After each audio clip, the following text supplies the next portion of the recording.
নমস্কাৰ। আজি আপোনালোকৰ মাজলৈ এটি ভিডিঅ' লৈ আহিছোঁ। খাৰ কেনেকৈ বনাম আহকচোন। আমি খাৰ বনাবলৈ গৈ আছোঁ। এইকেইটা ভাতকেৰেলাৰ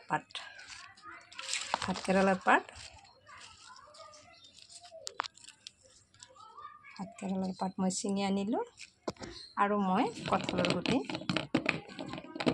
বাকল পেলাই ল'লোঁ। তাৰোপৰি এইটো খাৰ কলৰ খাৰ হয়। আহকচোন চাই থাকোঁ। প্ৰথমতে ভাতকেৰেলাৰ পাতকেইটা মই ধুনীয়াকৈ ধুই লওঁ। মোৰ খাৰ খাব বৰ মন গৈ আছে, গতিকে ভাবিলোঁ অকণমান খাৰকে বনাওঁ। ভাতকেৰেলাৰ পাত ল'লোঁ। এতিয়া মই গেছটো জ্বলাই ল'লোঁ। অকণমান তেল দি দিছোঁ। খাৰত বেছি তেল নালাগে। পাতকেইটা মই সৰু সৰুকৈ কাটি ল'লোঁ। এতিয়া মই ইয়াতে একো দিয়া নাই।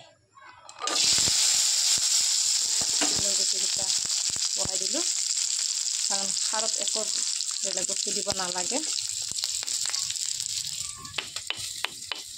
ৰংগুড়া অকণমান দিলোঁ, ৰংগুড়া নিদিলেও হয়, তথাপিতো মই অকণমান দি দিছোঁ। লগতে নিমখ দি দিলোঁ।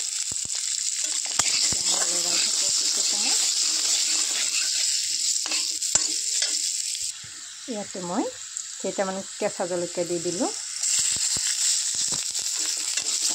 অকণমান জলকীয়া হ'লে ভাল লাগে খাই। মই এতিয়া বহাই দিলোঁ।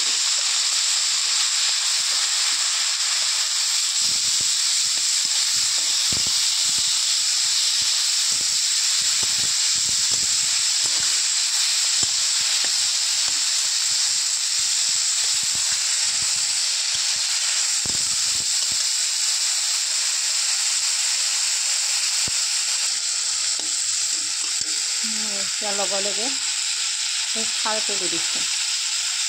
কলৰ বাকলিৰ খাৰ হয়। এইটো খাৰ কলৰ বাকলিৰ পৰা বনোৱা যায়, কলৰ গছৰ পৰা বনোৱা যায়। গতিকে মই খাৰটো দি দিলোঁ। খাৰটো দিলে সোনকালে সিজি যায় বস্তুখিনি, গতিকে মই খাৰটো দি দিলোঁ। এতিয়া মই ইয়াত অলপ ঢাকন দি থৈ দিম। খাৰটো হৈ গ'ল, ওলাই থওঁ। খাৰটো হৈ গ'ল। বেছি কষ্ট নহয় আৰু একো দিব নালাগে। আপোনালোকে এনেকৈ বনাই খাবচোন, বহুত টেষ্টি হয়। আৰু এইটো খাৰটো এনেকুৱা হয়, কলা খাৰ, কলৰ খাৰটো এনেকুৱা বনাব পাৰি। এইটো খাৰ হয় আৰু এইটো এনেকৈ আপোনালোকে বনাই খাবচোন। ভাল লাগিলে মোক কমেণ্ট কৰি জনাব।